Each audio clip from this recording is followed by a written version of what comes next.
me find it. Give me one sec. Mhm. Here it is. Perfect. Now I'll have to rejoin just so you can hear this. It's great.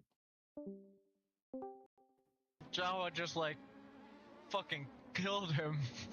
Yeah, that's a good one. I like it.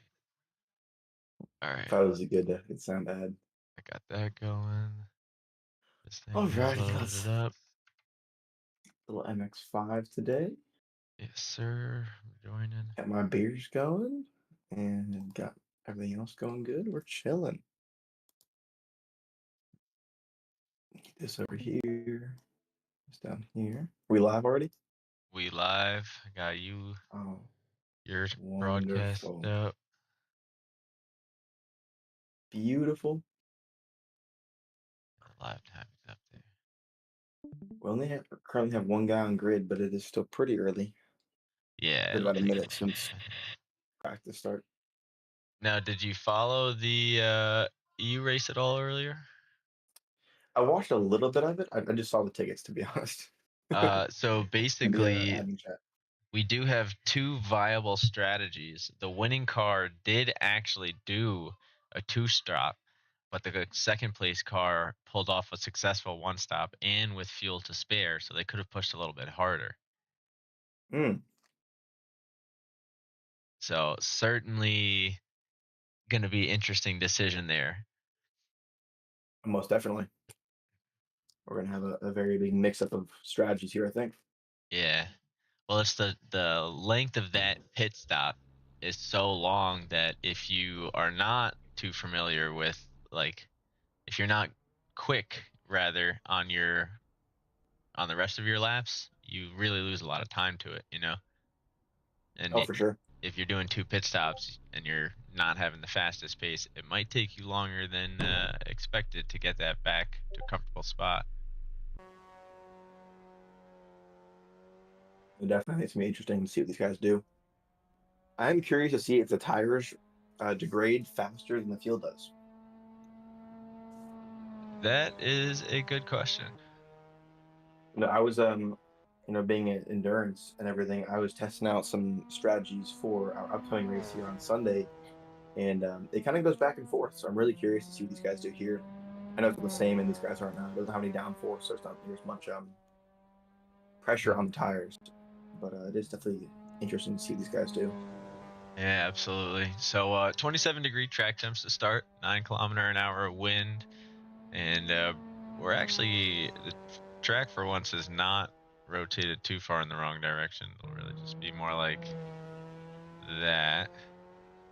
So a bit of a crosswind down the starting straight, but it does help them out for the secondary longer straight where they're in top gear. So For sure. nice way to These guys kick are pretty things off. small too, so they don't get too affected by those winds. Yeah, yeah. An important note: we are testing out those new variations from last season, or that we mentioned last week, rather.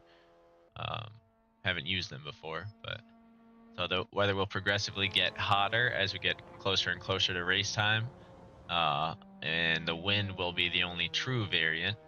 Weather working its way from heavy fog up to clear weather for the race itself. It is going to be very interesting to see what these guys do, especially with that weather getting hotter. And if guys haven't paid attention to the forecast, they're going to have their tire pressure set a little bit lower, trying to take advantage of the maximum amount of grip they can get, which might lead to some overheating tires. Yeah, now I have heard that because of the since it's a hard tire, it's actually not too hard to keep these things within the pressure range. It's almost been suggested that we bump them a little bit more for these servers, but I don't want to push it too crazy with these cars here. Give these guys a little bit of comfort while they have it, you know? Oh, for sure. They've been used to it for multiple seasons, so why change it too much to throw them off? Exactly, and this is the rookie car, so, you know, might as well give the rookie leeway. Good. Exactly. I definitely agree with that. I'm going to take a look here at the standings. I believe I still have them pulled up. Yeah, I do. Let's see. So right now in the rookie class, we've got Chris C with 21 points, Christian C with 19, Exeter with 15, and then Brett Anderson, Ricky Richmond, ETD, and Thorne Maddox. So we do see a few of those guys in here. Amateur, we've got Frank Mena, Nick Cruz, and Slay up top with 21, 18, and 17 points respectively. And then Inferno and the man Josh Fulton himself chasing that down. So hopefully we'll see him pop in later. Pro class, we do have a little bit of tight action going on there. Not that anything's really far apart after week 1, but Patchy's got 19, Ajayi's got 18, and Wibbo at 17, and Dan tied for third with 17. So that one's real competitive. And then expert class, we've got Jesus running away with 22, Botlando at 19, and Articulate Fox with 16. But we do have a lot of racers who haven't shown up to the fight yet. We did reach out to a handful of them following week's 1's no-shows, and let's see if I can get a list here. Looks like we will see Jekyll, Go Brian, Sid, and Moss99 all attending next week. So that, or this week even. So that'll be good. I will say I do see some new names on the list here. I'm seeing Shiloh, which from what I understand, this is his first race with us, and I'm also seeing Cash Wedge is a new racer that I haven't personally seen. He may have participated in some races previously, but first one in the MX5 season. Yeah, definitely gonna be curious to see how they do this. I do see that we've got 10 racers all here in the server, but a lot of guys haven't left the pit just yet. I think they're all just toying with setups, seeing what they can come up with. We do see some of the big names, though, starting to hit the field. Articulate Fox slowly pulling out now, so that'll be one to watch. And Jay up top there as well, starting to get his hot laps in.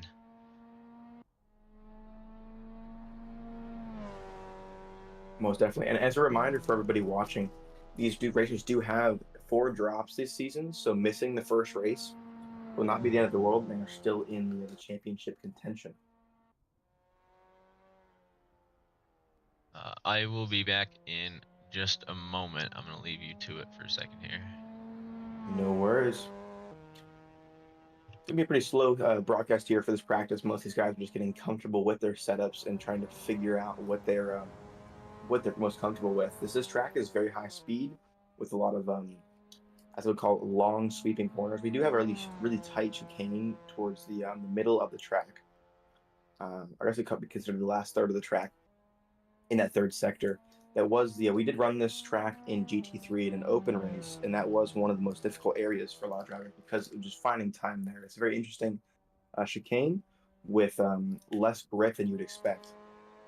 But these racers seem to be handling it pretty well. We're just seeing a bunch of these guys, as we're seeing now, Botlando coming around and proving my point when I said it's a very slippery area, as he does slide a little bit, but does manage to keep it under control. Botlando is one of our faster drivers here. He is in the expert class, just in second, following Jesus. Only 3 points down. This race could put him in the first position in that expert class, which is our top class. So definitely excited to see what these top drivers do. As we're seeing now on board with Shiloh, who is one of our newer drivers. I haven't seen him yet this season. He does not have any points yet, but this could be a very great race for him. Again, we do drop 4 of your lowest point races to help these drivers a little bit. So there's no worries there about him with points. As long as he shows up for the rest of the races, he is well within contention in his class.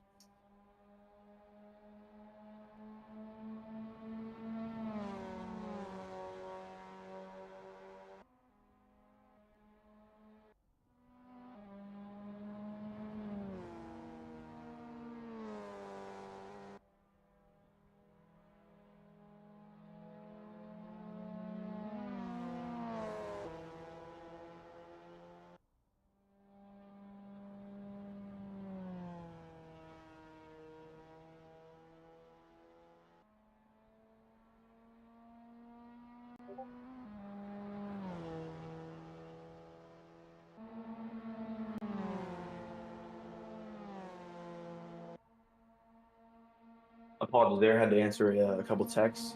We're now on board with Sebastian, who has been one of the faster drivers. He's currently sitting in the pro class, currently 5th position, just behind Dan Dan's sitting at 17 points, Sebastian 12. So he is looking at this race as a way to claw himself up to that podium.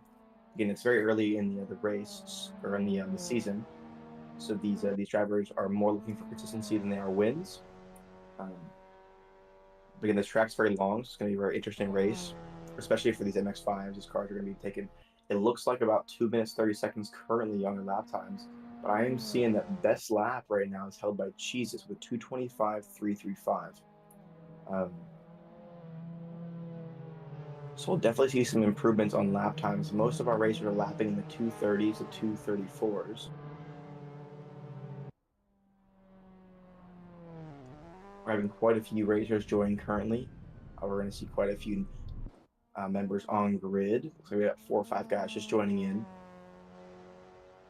We're hoping to get a pretty full lobby today. This track really requires a more full lobby to make the racing more interesting. Although we do see a pretty tight knit group or groups, should I say, within these different classes. You will see during this race a pretty big. We'll see some groups forming within the second or third lap within the expert, pro, rookie, and amateur class.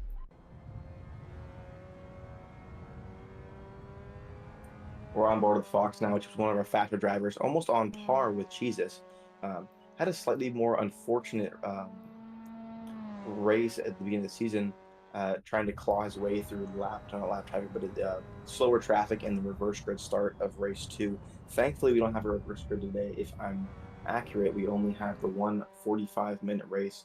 We should make this more interesting and should prove to show some bigger gaps between the drivers because of how long these guys have on the grid.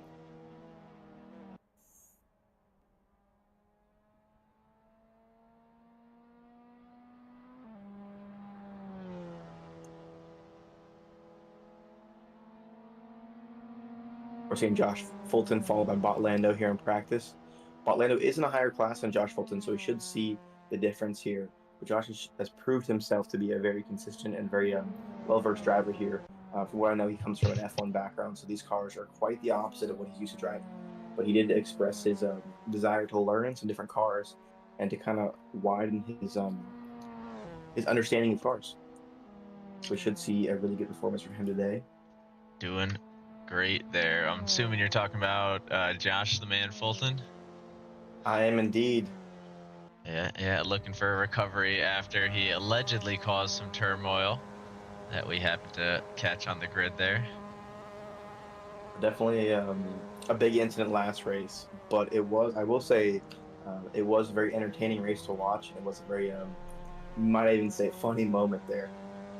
But we're hoping to see him put up some good points today and to make kind of come back from what happened last week. I think that he's very consistent in F1, and I think that he's just learning this car now. Hopefully, he's had some practice on this track today. Not an incredibly hard track today, but very interesting with line choice because there is so much time to be gained and lost, especially through this chicane here that we're seeing Fox go through currently. There's so many different line choices you can take, and they do lose and gain you a lot of time. Yeah, absolutely. Sector 2 is definitely the defining feature of the night. One thing that's interesting is this track is technically 4 or 5 wide, but despite the differences you can take in race lines, they all intersect. So there's really only 2 or 3 cars that can, probably 2 cars that can get across without losing speed before it gets a little hairy. I do remember in the GT3 event earlier on in the year, that was quite interesting. Oh wow, this is where the pit entrance is. So quite a long pit entrance, huh? It is indeed. I'd say that it's worth trying to limit your pit stops to a minimum here on this track because of how long it takes to get through that pit exit and the danger of exiting here on pit. You are in that fast left-hander right at the beginning of the track, as we're seeing now with Cash just being overtaken by Fox. It was done very smoothly and without any incidents, but you can see how it can be an issue here in the race itself. The drivers are pushing, and I would say not paying attention as much as looking for those fast lap times. Absolutely. Yeah, and Cash representing the European team, the rear gunners of, I want to say it's Jazz and maybe Nico, I feel like are the 2 rear gunners there. But oh, I didn't realize it does have a nice little flaking on it, almost you could call it. It does for sure. It's a good color combo. Gold and the purple fits those cars Absolutely. really well. A really nice job of trying to sneak that flake in. I'm not sure who designed that one, but definitely pulled it off. See, it does seem like we got one more car trying to chase him down behind. Couldn't have said it better Yeah, I mean, myself, announcer bot. definitely we have Christine now in that beautiful green livery with the almost wave-like red stripes that go down the actual yellow racing stripe. A very simple livery, but well put together.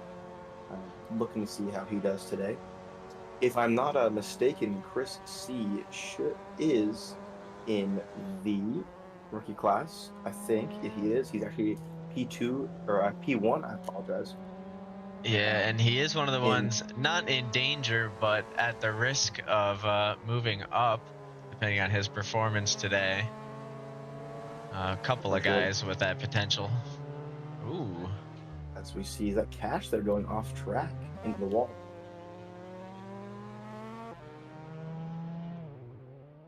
That corner right there is one of the most dangerous on the course, as we saw from the GT3 race a couple weeks ago. This right-hand corner up here is off camber and provides little to no grip for these drivers. We're going to see many, as we see now, Brett Anderson getting a little bit less traction Broadcaster there than others skirts, in the maybe. wall. Almost definitely. On board with Shiloh now. He is one of our newer drivers here in the Castrol Racing Miata here. We'll see how he handles the chicane. Again, one of the hardest parts of this track. We'll see how he does. Yeah, one of our long-term racers, Sent, is unable to make the season this time around, and he has been in, I want to say, the vast majority of the MX5 season. So Shiloh taking his spot will be using his livery, we'll say, in tribute there. So hopefully he does him well in whatever ranking he does end up in. Of course, definitely unfortunate to see a long-time racer with us not be able to attend these races. But again, it is great to see these newer guys coming in here and kind of mixing up the pack a little bit. You never know how they're Absolutely. going to perform, and we love seeing faster guys and newer guys join the circuit that are able to put up some points and kind of give these guys that have been here for a while a little bit of a run for their money. Now, do you see these front tires going into the track a little bit, or all the tires going a little bit into the track? So it looks like there's some almost texture mishaps occurring. I'm not sure if I you do can see what indeed, I'm seeing. I do indeed not sure what that's from, but doesn't seem to be causing the racers too much of an issue. Yeah, I mean, it could be part of why this track does have its slippery nature to it. That being said, a lot of these sharper turns tend to be on major elevation changes. So But for sure, the elevation change definitely does help or hurt some of these drivers.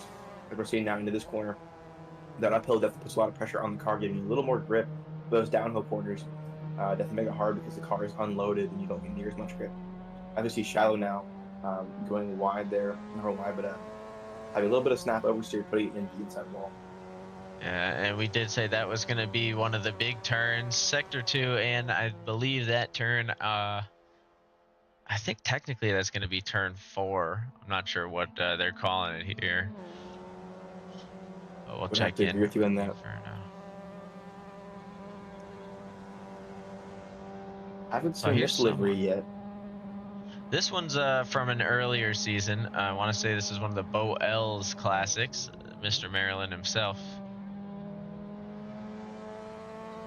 I think very unique livery with some cool colors there. Love Yeah. the different I'm looking to see. I thought there logos was we have there. his name on it somewhere, but I guess not. Yeah. Left it a little bit vague.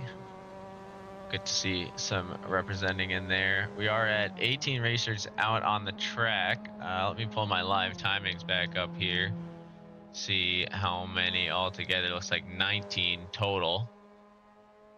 So definitely looking pretty good. Now, Jesus earlier on the private practice laps pulled off a 2:24.5. Fox currently with a 25:04. So if Jesus can get back to that pace, that's going to be something fierce these guys have to catch up to. Almost definitely. I will say though, a lot of these drivers will go into practice and will run the most aggressive setup possible that isn't um, viable for the races themselves, especially these races being longer. This race being longer, these drivers are going to have to put more fuel in the car and be a little more wary of their tires and how they degrade over this 45-minute race. So we're definitely going to see some. I think we're going to see some slower times mixed with a little bit of tire degradation throughout this race. So it'll definitely be a little challenging towards those last 15 minutes, but definitely going to be interesting to see what they do. Yeah, absolutely. Now, what's it called? Totally spaced out on what I was going to say there.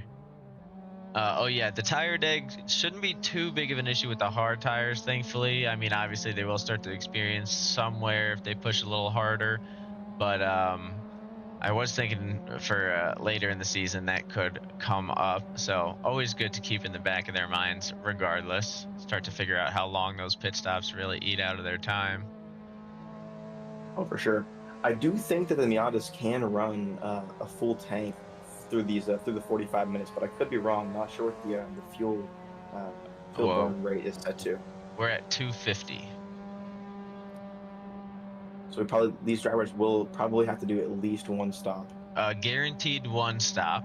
Um, but possible two. But again, the racer did lose a little bit of time to fuel conserving. Now there was a nice battle that did end up happening for a little bit. I caught wind of between Potato and Splendid, but Splendid on the two-stop strategy was able to push a little harder and start to pull away again at the end there. It definitely. I mean, I think as long as these racers stay clean and consistent, the two stop method could be viable. But in my opinion, I think the one stop method is always the best way to go. Try and limit that time in the pits and get as many laps done as possible. Kind of run away from competition. Now Articulate Fox is 2 tenths up on his time. It's going to be a big defining moment, though, going through the toughest sectors, you said, to gain and lose. Woo, found a lot of it for a moment. Can he keep this speed?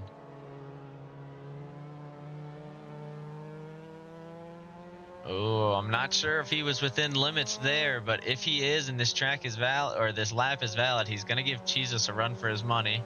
Again, Jesus has 24.57 on the board from the earlier attempts. And correct me if I'm wrong, but I do not see Jesus on the leaderboard currently. He was up there. He is currently in 19th position, so he hasn't set a lap. He's actually, I believe, the car behind Articulate Fox right now. I'm not sure. No, actually, I see him Does further along the track. Yep, he's just crossing the finish line now behind Fox. This corner So, right here is also very interesting as well, with this either braking before the first left-hander or braking after it. Again, we see Fox going wide there, so I don't think that lap will be yeah. valid. This lap is valid at least. The previous one, he did get a cut in sector 3, so it might have been right where we were looking, as I'm not sure exactly where it switches over, but it does switch over on that turn, or Yep, just after it. it looks like it swaps trajectory just before that turn there, if my map is correct. Just after that right-hander, that fast right-hander into the chicane. Gotcha. So yeah, that'll be where we lost the lap, but still's got tons of time, 6 minutes remaining of practice, and then a lot more of qual. It's going to be a 30-minute qual for them today, so plenty of time for once. Most definitely, that's definitely going to give our racers the best chance to put their best qualifying time in, and see if any of these newer racers can shake up the grid a little bit. We're looking at Cash and Shiloh there and see if they can put up some really good lap times as we're on board. Shiloh looks like he has a little bit of front end damage from previous laps, but it doesn't look to be slow in any way. He's currently sitting P14 at 256, just behind Cash, another newer racer to the MX5 series, sitting a very, very big, as I say that, a 241, so over 10 seconds faster than Shiloh here in the Castro Miata. Just swapping the camera view a little bit, give us a little bit of a wider shot here.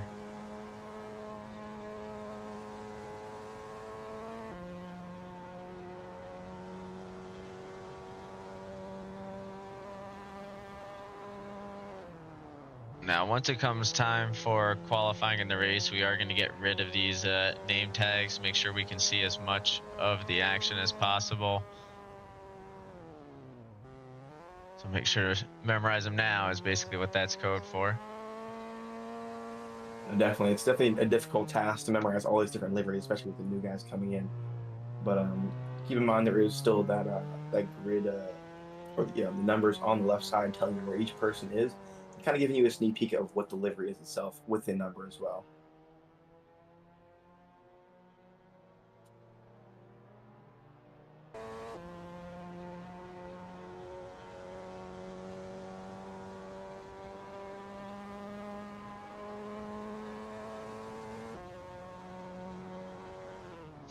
Alrighty, we're seeing Shiloh now coming through the last bits of Sector 3 onto that one more left-hander to be on the final straight. Let's see what kind of time he puts up here. We're looking to beat that 2:56.58.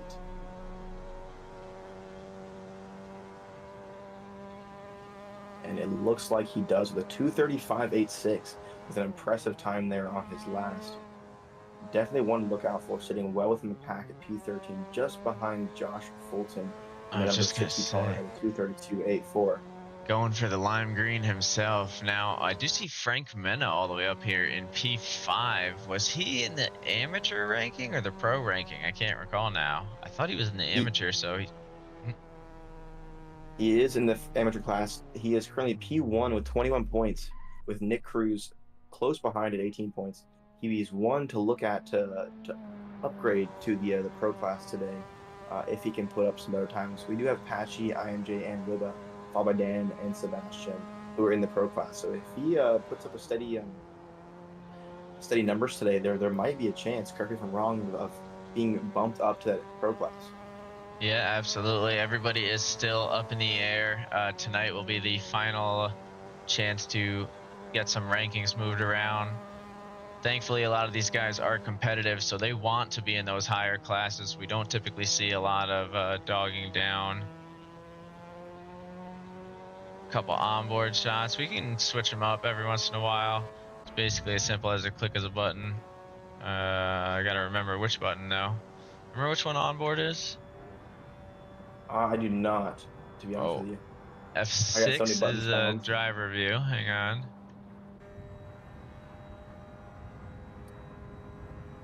No, the 4. Oh no, definitely not that. Onboard with 3. buggy now on the F40. It is.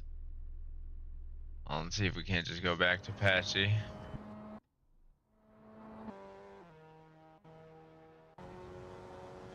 Okay, so I guess the only onboard I have is this one.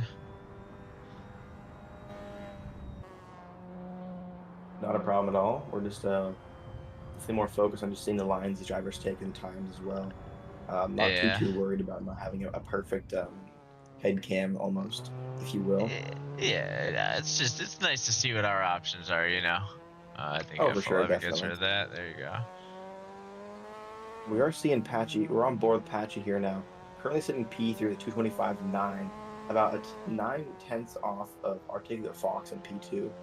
Patchy is currently the #1 driver in the pro class, followed by IMJ, Wiba, and Dan, followed by Seb in P5. Patchy is one of the fastest drivers in the pro class currently, looking to get himself into the expert class today. Some good times and good numbers. Rocking that awesome Michelin livery with the white, blue, and black. Very simple but geometric and very clean livery in number 4. That it is. Now I do see a couple of racers further down the stretch behind him, so we'll let him focus up and head a little bit further down here, as almost a little battle going on here with Josh trying to, I think, mirror the line of Jay up in front. Try and get you a little on board, as the drone cam is small. You can fit right in here. For sure. We do have IMJ in front in that Canadian livery. Josh Fulton being part of the amateur class, if I'm correct, he is in P5. Just ahead of him is Inferno with 14 points. Josh himself having 13. If Josh can stay with Jay here, that does show a lot about his race pace improving throughout these races. IMJ being in the pro class, currently sitting P2. So if he can stay with IMJ, he will definitely be looked at as a much faster driver here and with much better times. That is true. I'm trying to see if we can get that camera angle for Fudsy. It's not the cleanest, but I think from the back seat, it might be our only shot here. Gotta try, you know. Oh, for sure. All right, let's see how long this angle will hold.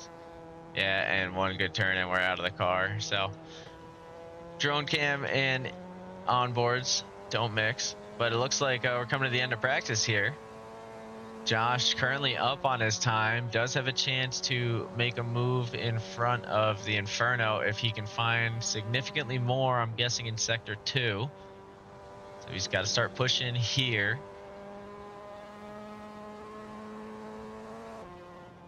Well, it's definitely Josh coming up the most challenging part of this track, the chicane here, where most of our racers are losing and gaining most of their time here. Josh taking a very neutral line through this, going a little bit wide out of the exit of that corner. These Miatas do require a lot of energy retention. And his delta is all over the place. It's hard to tell if he's having a good lap or not. Although I think that right there might have been the kiss of death. It is as we fall back into the red. So Josh will not be securing a fast lap this time around. Jesus not in the green. Patchy just crossing the line. So he'll be coming to a stop. Nothing from Jay. Seb. Shiloh. Nick Cruz, on the other hand, he is out and on a lap. We'll see if he can make it all the way around in time. And we do see Go Brian in P18. He's got the opportunity as well. For sure, a pretty stacked grid today. 19 drivers, as we're seeing now on the grid, which is good. A lot of the drivers do join pretty late towards into the qualifying session. So we could see a couple more drivers join here to give us 20 and even more possibly.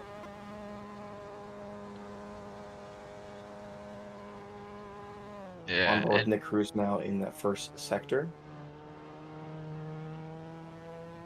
I will say, if you look at this season and last season, there are a lot of new names all throughout, which is great to see. Some new engagement on the grid there. Hopefully a lot of these guys, it's not necessarily their debut race for all of them, but their debut season, they're still looking to make a point. So I'm expecting we'll see some hard pushes as they try and get through the not necessarily more experienced, but more RRR experienced drivers there. Nick Cruz finds a lot of time through that sector too. Oh, and I jinxed him. Oh, I did it. It's my fault. I'm a scumbag. It is the broadcaster curse. It is indeed. We'll see who he's got behind him. That's going to be IMJ, actually, looking to try and sneak one more lap in. Let's take a peek. He's still up at his time, so, you know, we'll show him a little bit of love and see if he can cross the line before overtime ends. Currently half a second up, so that would put him close to Patchy. I don't think it's going to be... He's right on the cusp of enough to get Patchy. Not quite too articulate Fox and Jesus' strength, though. For sure. He's only about 1/10, a little more than 1/10 off of Botlando in P4 currently. So we could definitely see if this Delta currently 0.35 faster than he was on his best lap. He might be able to catch Botlando, although this is just practice, so we're not looking for the fastest lap times here. These guys are most likely running a higher amount of fuel, just trying to get the laps in now and get used to the track with this current weather setup. Yeah, well, on that note, Jay at least sends a bit of a message. Takes down Botlando, who I believe was the overall race winner for at least one of the events last week, if not both, right? Or, well, no, I think Jesus won overall, that's right. But Jesus was far enough ahead that we now I can't remember. Hang on. I got my standings up here. Taking a peek at last week's results. We did have Jesus win the first race and Botlando win the second race in their class. So that would be the overall given the expert standing. you would imagine. That does sound about right. Double checking. I'm checking. Winner Jesus. Oh, Wibba actually won the overall in race 2. So props to Wibba there in the pro class. Hopefully making up some points today, and we'll see where everybody lies. Definitely a tough grid to rank this year. There's a lot of racers who are all close together. You don't want anyone to feel that they don't get the chance to race what they consider to be their rival, you know? Oh, most definitely. And here we go, heading into qualifying. Here in just a few minutes' time, we're going to see these guys pushing super hard, looking for their best qualifying time. Curious to see if they gave each other space at the beginning of qualifying, or if they're more interested in just getting out on track and getting as many laps as they possibly can in. We do have Uh, 30 minutes here today for qualifying, so these guys don't have to worry about it too much.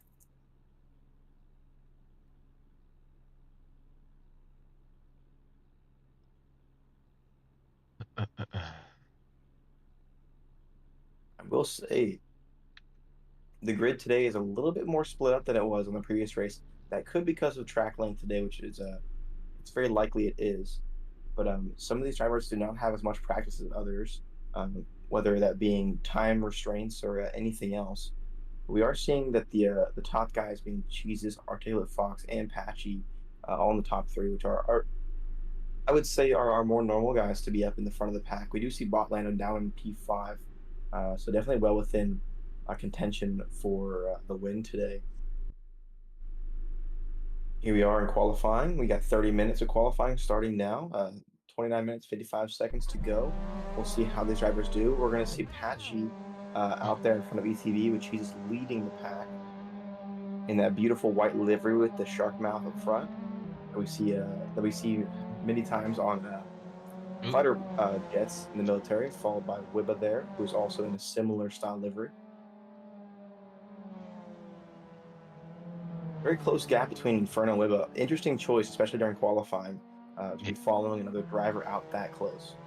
Yeah, it might just be sending a little message, steer clear, give me the space. I'm here to win today. 45 minutes again. These guys are going to try and get some spots early on and hold them, as they know pace is going to be the name of the game. 29-degree track temp and 3 km/h crosswind once again. This time more of a southeastern crosswind, so it's going to be interesting. For sure. The crosswind isn't too strong now, so we shouldn't see too big of an issue from the drivers regarding that crosswind. The track temp is 2 degrees warmer, which is going to be good for their grip. But degrade their tires a little bit quicker, as we see now Patchy trying to look up the inside on in front of there. Looks like he gave him space.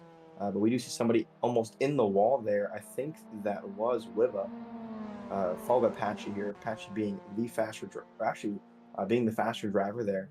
We'll see if he can overtake Wibba on this first out lap here to give himself a little more space for the next lap.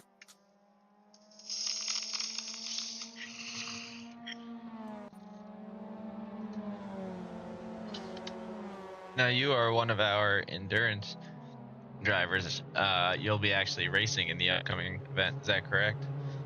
I will be. I'll be racing with Techly Sim Racing. I have my teammate in a different class, Josh Fulton, who is a crowd favorite here in that lime green Miata. I So will though be racing in the Radical class. obviously your race is a little longer, but what goes through your head preparing for a longer event like these guys have today?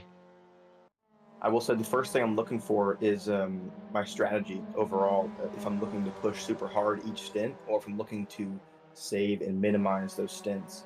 I will say this race being 45 minutes is about the length of a stint in the endurance race here coming up, but still it is similar because these racers are dealing with a higher fuel burn rate. I will say tires are a big thing. These Miatas are lucky because they only have hard tires and they last quite a bit longer. But saving tires is super important as the car does change quite a bit throughout the race. Setting yourself up for consistent times always beats out the fastest driver who can't keep himself on track. So we will see here. if Jesus can be consistent and fast. A lot of our fast guys are hot lappers, like Fox is. We'll be able to see if they are able to keep it consistent and on the track throughout this race. Endurance is definitely designed around consistency and management of tire and fuel. As long as these guys can do all three of those in some sort of balance, they should be all right. But we're definitely going to see some drivers who have an issue with fuel burn mostly. The calculations can get tricky as sometimes the fuel burn does change with track temps um, and pace in general. If you find your pace later on in the race and you've done the math for the pace you've done during practice or quali, you could be off by 1 or 2 liters, which again is super big for these longer tracks because that could mean not finishing a lap. That's one hell of a perspective there. Yeah, I mean, that's definitely a lot that these guys are going to have to take into account. Speedbump seems to have joined us in the chat there. Now, Jesus is on one hell of a lap. It could get warmer, although the variation seems to have swung high on the first weather variant, the light clouds, I believe, or think heavy clouds section of qualifying. So we'll see if it stays the same for the back half and these guys get a full 30 minutes of 29-degree track temps, but that should be pretty nice for the tires. Give them a good run at least. Most definitely. For the optimal temperatures here, we're looking for a low air temp and a high track temp to give those engines the best possible chance of having the highest horsepower output here. But higher track temps are definitely going to help them and be in their favor for grip. But also hurt their tire longevity a little bit, but not too much because these cars, like we said, do have only the hard tire option. So they shouldn't be dealing with it too much.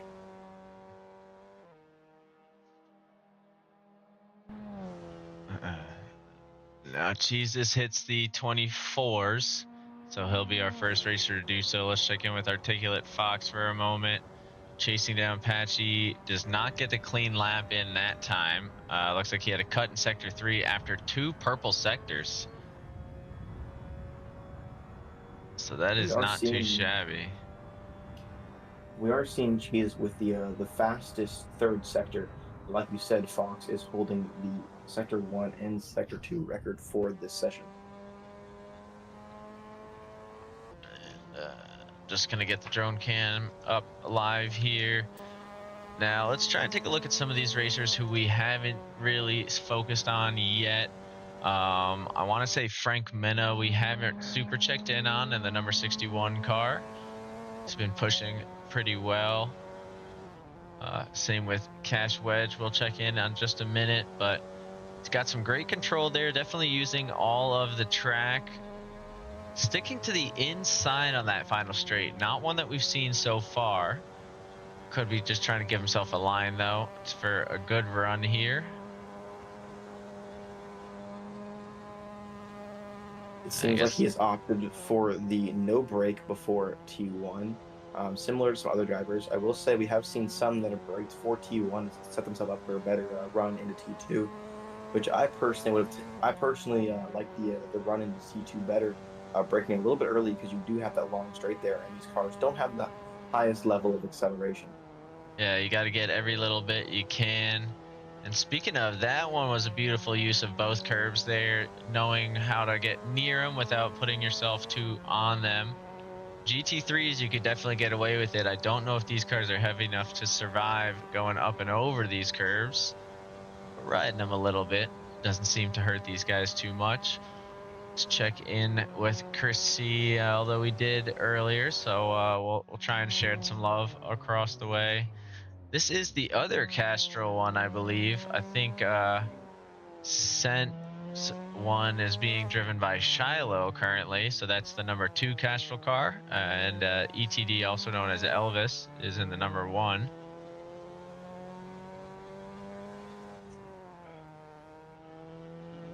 Looks like he's looking to get a clean lap in here as he comes across. So these guys are racing around a nice, beautiful lake here. We don't see too many spectators out on the water this time around, but I'm sure once word starts to spread by next year's event, these guys will be out in droves, you know? Almost definitely. That lake is a great place to sit on your boat and enjoy your fresh cocktail on a Sunday evening and enjoy this awesome race here. As we're on board now with Cash Wedge in that awesome gold and purple livery. One of the more we don't see too many purple liveries. It's a very unique color for race cars. I do enjoy it though. It's one of my favorite colors personally. Cash is again one of our newer drivers. Oh, as he gets a little loose there and does a 360, almost manages to keep it out of the wall, but does smack that outside wall, which is going to cost him a little bit of damage as he does come across the track again, which can be very dangerous. I would suggest going back to pits as fast as possible to get out of the way for your upcoming drivers. Now on board with Christian Crafton in that all black livery that you enjoy so much. I know you like those all black liveries. I do, but I also have a confession. I am a Gunners fan. I've been an Arsenal fan, cursed with it my life. So does get a little extra love from me. The little bit of soccer that I do watch, or football, depending on which side of the pond you're watching from. Most definitely. I grew up playing soccer, so I definitely understand the love there. Who do you got? You know, I If you never say was Spurs, I'm one. kicking you. I never was one to really follow a ton of sports. I've always been into the motorsport world when it comes to watching. I was always one to look at the World Cup. I do have a couple favorites though. When it comes to that, love a lot of the love Belgium, love Germany. You know, those stuff. But you have to love USA as well. It's my home country, so gotta love them. Always good to watch. Always good to watch. Yeah, I was a France fan, so that's kind of how I became an Arsenal fan back in the day, because there was at one point, might as well have been watching the same team play. Almost definitely. Now on board with Ricky Richmond here in that yellowish orange and red Miata number 58. See what kind of lap he can put up. He's currently sitting P13 with a 2:31.1, just behind Christian Crafton, only about a tenth and a half off of his pace. We'll see if this lap he can do it, but it does look like he's down about 2.5 tenths from the driver ahead. Coming into the most difficult sector of this racetrack. Now, it's easy to say when you're in the drone cam, but I feel like I would be taking a wide line, a tight line, and then a wide line again through this, rather than tight, but... Most definitely, I would completely agree. These cars thrive off of energy retention, as I said earlier, because of the low horsepower output. So these cars definitely have to be mindful and try and keep their speed up as much as possible through that apex and through the exit of that corner. So I definitely would have preferred to take a wide inside and a wide line again. Now on board with Articulate Fox, our second fastest driver of the day, only about 3 tenths off of the number one driver, Jesus, in that purple livery that he's known for rocking.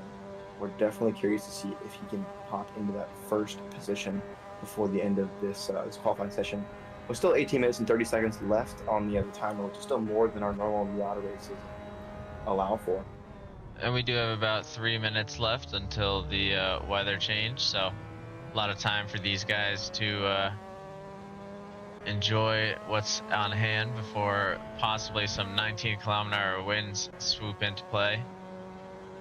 Shall we take the gamble on what the race is? I'm going to say 13.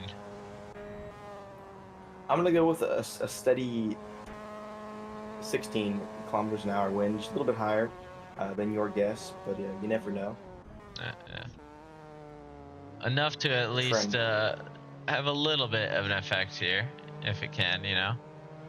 Oh, for sure. Thankfully, these cars don't have too much aero, if any, to affect that the drivers that much. And thankfully, we have some walls here. Not sure if they actually affect them in the AC world, but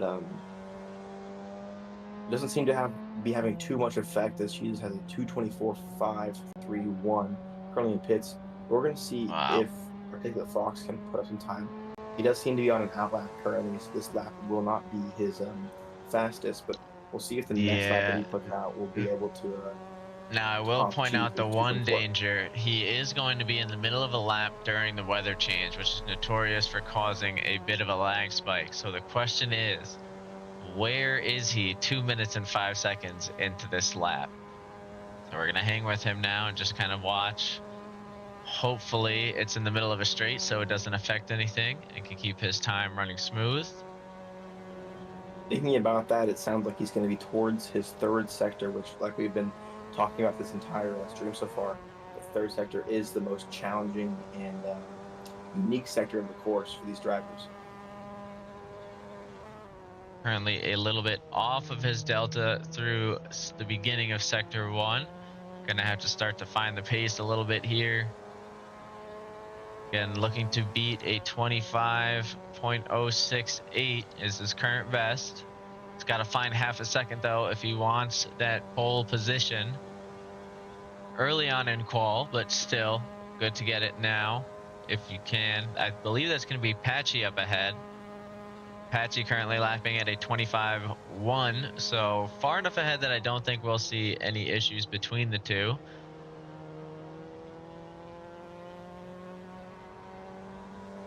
It does seem to be Patchy up in front here. Seems like he has plenty of space, though.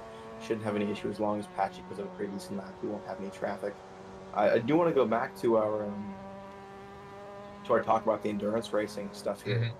With the weather changes, these guys are going to have to be very comfortable with the car, and as well as the placement that they have for qualifying isn't going to mean as much as it does in the shorter 20-minute sprint races because of that double length race. We're going to have a ton of time for making up these positions.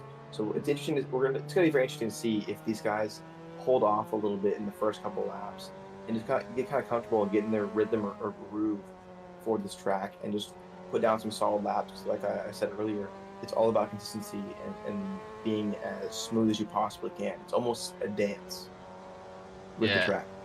And for those watching who aren't sure why qual wouldn't matter as much for a long race, in a perfect world when everybody is putting down the same lap times over and over again, that's when qual really matters because you want to get out front in that first turn and keep those lap times down and consistent. But being that we are a rookie server, there's a lot of wiggle room, so to speak, on the lap times and the incidents and everything. So getting out front doesn't matter as much as finding a consistent pace that outmatches the other guys. So most definitely well said. I'm gonna have to step out here for about 2 minutes. I'll leave it to you. Yeah, no worries. And we're gonna take another peek around the grid here. We've got Wibba currently in P18 with a 327 as their top for the session. So I'm assuming they're just on a outlap still, haven't really gone to set the pace just yet. Giving Fox a little bit of time here to just kind of work his way back up to those 24s. Patchy hits a 24.9 though. The man from across the pond looking good. So that's our two EU boys kind of putting us to shame at the moment. We'll see if we can get any answers from our side of the grid. Go Bryant currently in the Hunter Racing Mobile. Oh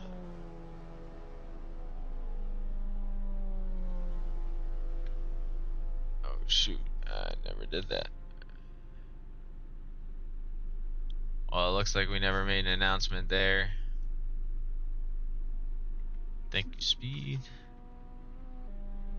I'm posting it now.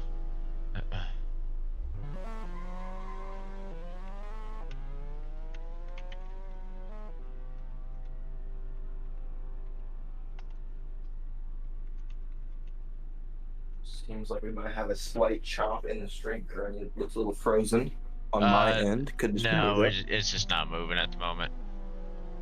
Is it in the just pits? Me not being aware. That is, I'm just not okay. Not up to date on my stuff here. No, you're good. I am. We never posted the link to the stream, so some people have found us, which is awesome.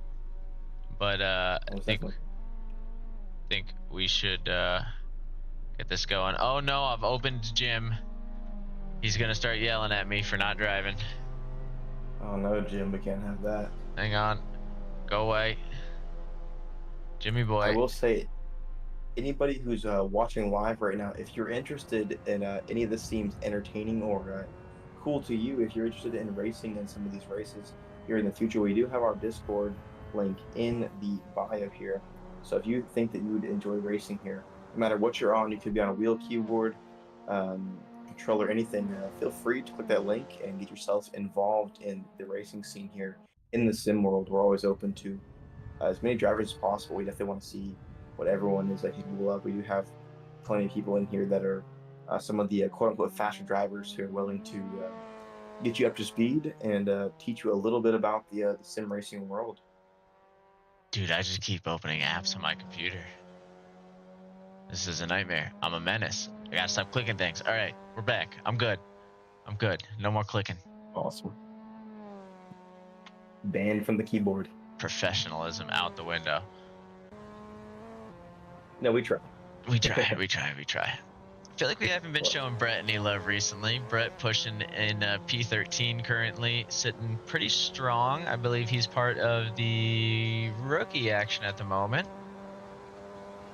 I will double check that for you to give you a clear answer. Yeah. But it does look that way. He's crashing P4 just behind Exeter, who's 15 points, with Brett sitting at 14. So we haven't seen Exeter yet this race. So that might mean he might take P3. If he can get a good race over Christian Crafton, he'll be put into the P2 spot in the rookie class, followed by Chris C. It's interesting having two Chris C's here, Christian Crafton and Chris C. Yeah, that's why I've been trying to make the note of Christian and Chris. But I do get a kick out of it. It is important to remember that they do race together, so I'm sure they wouldn't mind that we get them a little confused. Just to interject, the weather change to light clouds did bring us 30-degree track temps and a 9-kilometer-an-hour crosswind, so we haven't seen double-digit weather yet. So things have been going in their favor, but that could be the problem. Most definitely. Sitting here with Brett in that in this number 7 Mazda, looking like he's taking this. From what I'm seeing, he is in the. If I'm correct, he is. Kind of finding here on the grid. They're all bunched up on that. Sorry, not to interrupt. Articulate Fox goes P1 with a 24.483. Still very close cheese there, but a very impressive lap time down for these guys. Yeah, so Fox that and Jesus do go back and forth. The race has definitely come alive between those two. Jay and Bonlando scrambling to catch up to Patchy. Patchy did have a real good lap, but seems to be unable to get to that time just yet. But track's warmed up a little bit. We'll see if that helps him at all. You know, you never know where these guys are going to find the time from, really. Well, for sure, definitely. I think that it's something to say here is that we do have 3 drivers now in that 224. If I can remember from practice correctly, we've only had 2 guys that were even able to scratch the 224 range. Patchy just making it there, followed by Jay and Bonlando, followed by Mena in P6. All within pretty close times. Our top 5 guys are very close here, within a second of each other. But we do see in the Miata races a bigger gap in between cars, but it doesn't mean too much because the gaps are a lot smaller than you would think. Yeah, I mean, I think we saw 17 laps total in the EU race. Now, Splendid was generous and parked at the line because he had big enough gap to do so and limit it to a 45-minute race exactly. So I think we're going to see 18 laps from these guys today. And that is going to be a little bit of danger for the fuel-conserving guys because Potato, the racer who did the one-stop strategy, had enough for a single lap left. So one-stoppers definitely need to make sure at least one of their stints they go full conservation mode, if that is what they're trying to do. Well, most definitely, I'm very intrigued to see what these guys decide on for their pit stop strategies. I wouldn't be surprised if our top 2 guys just go for the 2-stop anyway. They have the pace to make up that kind of a stoppage time, you know, as far as conserving versus pushing. But most definitely, I don't know. Honestly, I think just our top 5 guys are really going to be the ones with that opportunity overall. Most definitely. I will say I do always appreciate the going for the least amount of stops as possible. But again, I don't like conserving fuel, so I prefer to load my car up a little bit more for those first few laps and feel a little bit heavier, but have that fuel to push all the way through. It looks like we just had a little bit of a drag race going on through the pits there. That was something to watch. Oh, definitely indeed. Now on board with Shiloh, one of our new drivers here, currently sitting P18, pretty close to his time in practice. He was a tad bit faster, but then again, the weather has changed a little bit, and they're probably running a different fuel and tire setup here for the other qualifying session. So they could have thrown him off a bit. This is his Yeah. first race with us. From what I know, it's one of his first races in the sim world, from what I saw. But definitely not a bad run whatsoever. Still within 10 seconds, or about 10 seconds, of the leaders, and well within the gap to the cars in front of him. And he's not making it look too hard right now. He's got some good pace. He's taking his time. He's going to get a good run up here for a hot lap. I think he knows that this one's going to be a bit of a throwaway, so we'll see him push through now. And we'll stick with him for a lap here as we enter the final 6 minutes of qualifying. See what this man can do. I will say it's very smart of him to go for the more conservative look on the laps here. A lot of our newer drivers try and push as hard as possible and end up having more incidents because of that. And incidents take 10 to 20 seconds off your time in general for every single one you have. So seeing him put up these consistent laps, which are a couple seconds down from the guys in front of him, is not a bad idea, especially with some of these guys who aren't as consistent in front of him. He should be able to make up some time here. Yeah, now I'm almost wondering if he's using an H pattern, because it sounded like he had a misshift earlier in the lap, and that's where it cost him the initial batch of his time there. But honestly, with a 2:35, a second is still easy to find later on in the race. LRAM TV checking in. Most definitely. I will say that like I said earlier, the qualifying position doesn't matter as much in these longer races, as long as they can be quick and consistent. As we've seen Shiloh been so far, he is a second down in his lap, but that could be for various reasons. But as long as you stay within a second of your initial times here, you should be pretty decent for the race itself. So we're looking to see if Shiloh, being one of our newer drivers, if he can put up a solid race today, and see him in the, I assume, in the rookie class here, from what I'm seeing so far. But seeing if he can fight with some of those guys that are within his class. We got a little bit of a train starting to form up behind him there, so he will definitely feel the pressure. I don't think we've shown any love to the 7-Eleven car, though. Seb Bellew, the number 22, sponsored by 7-Eleven. He's got his race number smaller than he's got the 7 from the 7-Eleven. The man's an absolute menace from Canada, and he's hit with broadcaster's curse. He knows he doesn't have enough time to go back to pits. He's got to keep it running here. It's better to go here because he'll get 2 laps through rather than have to go out for an out lap and only get 1 more chance. So giving himself a nice cushion here. He's going to let another car go through. We'll see who it is. I think that's going to be Nick Cruz speeding by. It is indeed. And not to interrupt you here, we see Josh Fulton now putting up a 2:28.955, putting him in P10. That is actually better than any qualifying he's done this season. In the top 10 is a very great place for him, especially being in the amateur class here. Yeah, this could be good.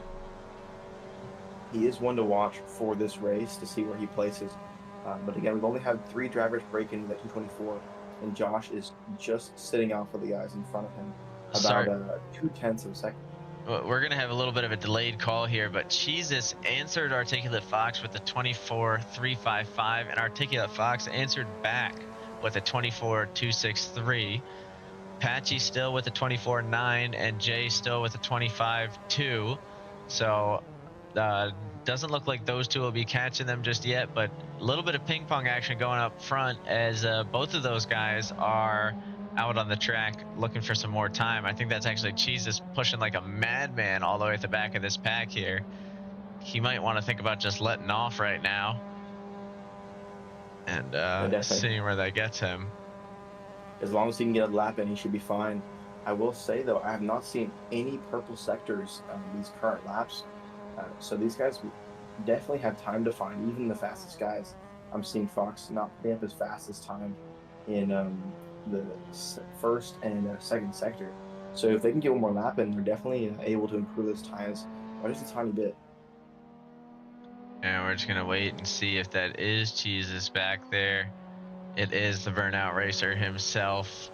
He is halfway across the track on an outlap though. So let's take a peek up front. And Articulate Fox just starting a hot lap. Patsy just starting one as well. Looks like everybody's trying to stretch their legs here. Let's see if there's anybody in the green. That's what we're looking for right now. Probably won't be somebody in the pits as we cycle through the grid here. Nobody up on their outlap currently. Holy crap. So as we reach the end of qualifying here, everybody's going to be pushing hard. Articulate Fox with a huge spin. He's not going to make it around to get one more lap out. That's going to be his time there, sitting with a 24.2. Jesus is going to push hard to get around and maybe, no, he'll definitely get around to get at least one more shot in, and we'll sit with him for it. We'll say I'm seeing a couple guys. I'm sorry, cut you off there. No. What'd you say? So I have seen a couple guys in chat supporting their favorite driver here. If you are in chat currently, give a little bit of encouragement to the guys that you want to see place really well in this race. Keep in mind these guys are not fighting for the highest position, but the highest position in their class.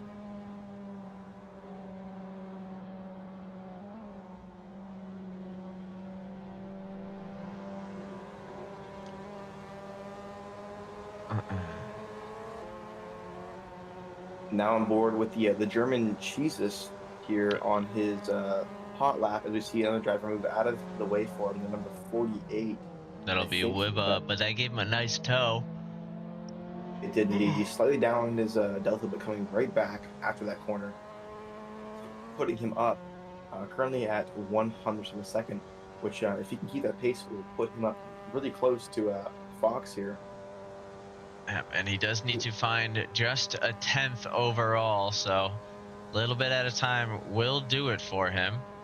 It's got a green sector 1, so it's off to a good start, no matter by how much. Most definitely. That sector itself was 0.2 faster than Fox's just most recent sector.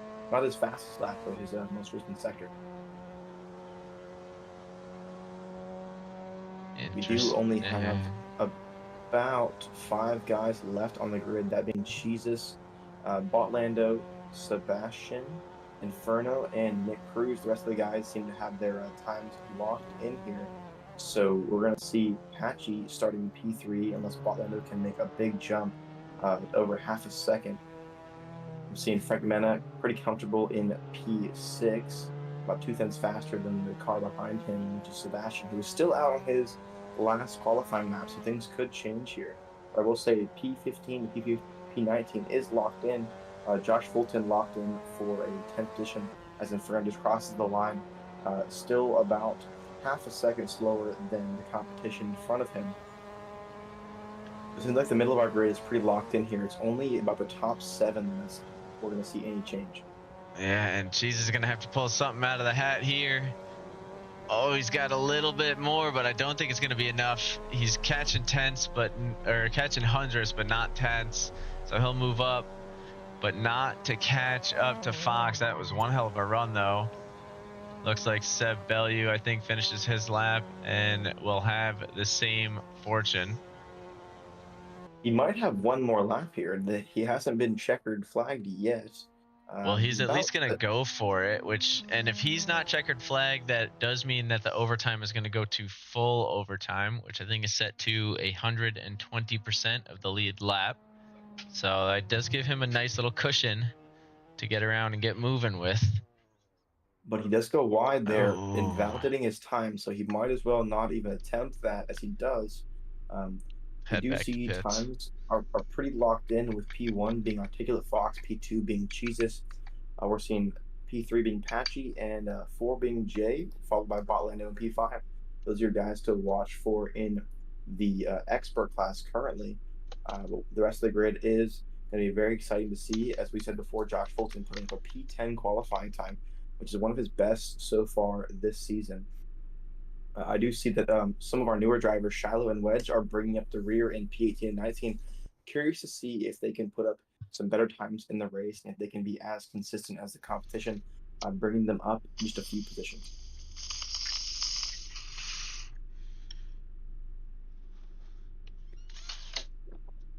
And for those watching who are not familiar, do keep in mind that these guys do have to finish the race in order for them to get points today. Well, in general, but today being part of our standards there. Yes, for sure. We did see earlier today in the EU race, we had a couple issues with drivers not showing up, and drivers that did show up just decided that it wasn't worth to drive to try and get points that won't be acceptable for these racers today, especially within the classes.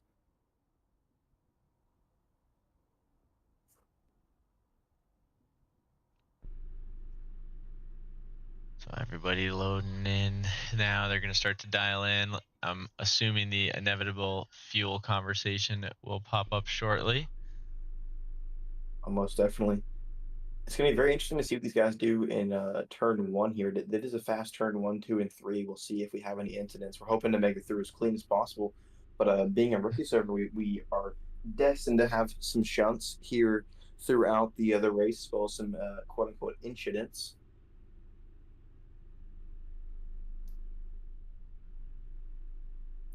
As we now load into the race time here, these drivers have a minute and 30 seconds to figure out their fuel and tires, as well as everything else they want to change on their current setups. So we'll give them some time to figure their stuff out before we go racing.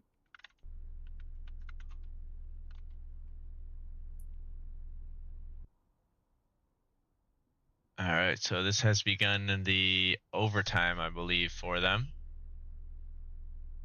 So they'll have a couple seconds here to gather their thoughts, go through the process, go through the steps. It's essentially their formation lap time, if you will. For sure. I do want to ask you about you. Who are some drivers that you think are going to shine above the competition here? Some of our new guys, or are you thinking the OG, if you will, members of rookie racing? Well, Frank Mann has already surprised me here in qual, so I think he's definitely going to be outshining some of the competition as one of the newer drivers. The Inferno seems to be setting his name for himself down in the amateur rookie section of the grid. And a couple of these new guys, they're just not familiar with the track. They haven't really had a lot of chances with it, and being such a long race and the amount of incidents that can happen, I wouldn't be surprised if we see guys in the top 10 that we didn't know could be in the top 10. So we'll give it a moment there. Oh, most definitely. I will say I do definitely agree with you on those statements here. I'm a little biased though, as he is my teammate for the endurance race in the lower class of cars. I do think that Josh Fulton has a great chance of putting up some good times today and staying within the top 10 here. Definitely intrigued to see where he comes out. I will say though, like you said, Frank Mena putting up a P6 in quality, definitely very, very strong for himself. And like you said, the newer guys, Shiloh and Cash Wedge, bring up the rear, but because this race is so long, we're definitely going to see a lot of changes in position. And if there's even a single spin, they do have a chance of getting some easy overtakes and easy position gains. That they do. So lights are counting down. Season 5, week 2, grid still has not split, so we've got all 4 classes on it once more. Ooh, contact on a very wide grid. I'm surprised we had that sort of an incident this early on. I was not able to see exactly who got caught up in that. Looks like it's going to be Chris C. and Ricky Richmond. Possibly Go Brian and Shiloh caught up as well. We do see, as expected, Articulate Fox and Jesus starting to pull away from the grid a little bit. wasn't concerned for contact in any of these early corners. It's going to be this next turn here. We'll call it Old Man's House, if we will. Ooh, and they try to squeeze each other a little bit, managed to survive the contact, if there even was any. Got that beautiful tree in the way, as we do have some spins. Ooh, and a little bit of a heart-drawn action. Ooh, a dangerous spin there as well. And we're making our way back up to the grid. So let's try and grab back into some of the lead action. Looks like we've got a massive split in the pack there. As you can see, all the way up front, Jesus, Articulate Fox, Patchy, Bot Lando, and I think Wibba over there, followed by this current pack of Frank Mena, Josh Fulton, Sebastian, and ETD. Not necessarily in that order. Got a couple of splits going on here. It's hard to tell exactly who to follow. I think right now, though, we are going to try and catch up with the main grid. Wibba coming up the rear of it as Cheezus starts to pull away slowly. So this is where that consistency comes into play. Articulate Fox did have some incredible laps, but Cheezus was sitting in the 24s lap after lap. Can we do it again? Almost definitely. Cheese is showing his dominance here, pulling away already about a second ahead of Fox. We're seeing these guys, though, from P2 to about P6, really close together, with Cheese in P1. Kind of pulling away a little bit here, but it does. Sorry, I did notice we had a little Holy spin fuck. in the back here. Shiloh did find some misfortune, and so did Cash Wedge with that notorious, or rather unfortunately notorious, Sector 2 switchback. But back to the main pack again, as you were saying. I will say, though, I just saw in chat Speedbump mentioning that Patchy should let those two fight in front. I do agree with that. I think that letting other drivers fight it out and being as non-intrusive as possible is going to win it, because as you see, those two in front do go a little wide there, but letting Patchy catch up just a tad bit. I mean, within about half a second of the drivers in front. I will say in my opinion, the smartest option here early in the race is letting everybody else fight it out and not trying to fight position too much, because these early lap times do count quite a bit, especially when your car is a little bit slower and you want heavy fuel. Yeah, I mean, at this stage, you know, I might be overcomplicating things, but I'd personally be thinking about staying within that half-second range to the guys in front, so you could use that draft lap after lap as a little bit of fuel conservation, and that way you could still keep pushing without having to worry too much, and keep that one-stop strategy open. But most definitely, I definitely agree with that statement there. It is well within. Ooh, and through goes Hamilton. We do see Patchy make up and a spin here with Wibba squeezing a little bit. People they do save themselves here, so not too big of an incident. Wibba does lose a little bit of time to the car in front being brought Lando. I'll have to look at that in the post-race review to see what caused that incident. But now we see Sebastian going in the inside doesn't make the full commitment there on that overtake, deciding that's not worth his time right now. But we do have this, as he does dive in again, where it is, I was saying, this inside sector, this chicane here is really hard on the drivers. A little bit of contact, not too much. We do stay within their lane for the most part, and it does seem like Sebastian's going to have the run out of the corner. As I said, that Ruben does make up quite a bit of time, but Sebastian has the ideal line through there as he does go wide, letting in the car behind, as that is Frank Mena, who we were talking about earlier here in qualifying, making a big show for himself as he's looking for the two position in the game here. And Frank did have a rough start to the race there. Oop, a little bit of netcode, I think, as Webber had to avoid the bounce back, so to speak. I didn't see brake lights, did you? I wasn't paying attention, to be honest. All right, it looks like we have Christian Crafton in the pits currently. Same with Nick Cruz. Cash Wedge is currently disqualified from the race. They may have disconnected, unfortunately. It's a very unfortunate. We do see Sebastian go a tad wide in that right-hander. That might give Wibba the drive up this corner. I don't think he's going to be close enough to make any sort of moves here, but it definitely gives him a little bit of time as he breaks a tad later than Sebastian here. We'll see if he can make that time up. He does go a tad wide, losing him the run down this big straight, which is very important for these cars, especially because all of their time is from inside those corners. And we're going to take a look at Brett in the back here. Ooh, almost at the perfect opportunity as he's looking for a chance on Go Brian. A little downshift when he meant to upshift does cost him a bit of speed. Makes this a touch more even. And he's not going to get to pass that easily.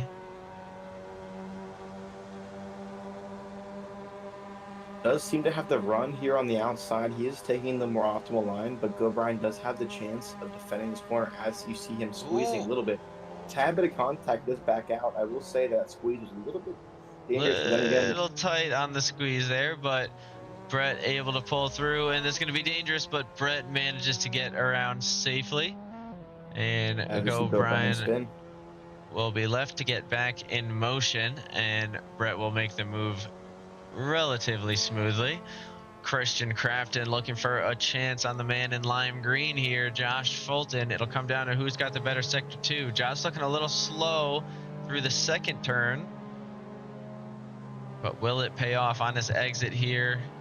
Slightly different lines through. Christian with a little bit of a more aggressive turn out. And that won't give him the chance just yet, but he is trying. Josh coming over to take the racing line away from Christian Crafton.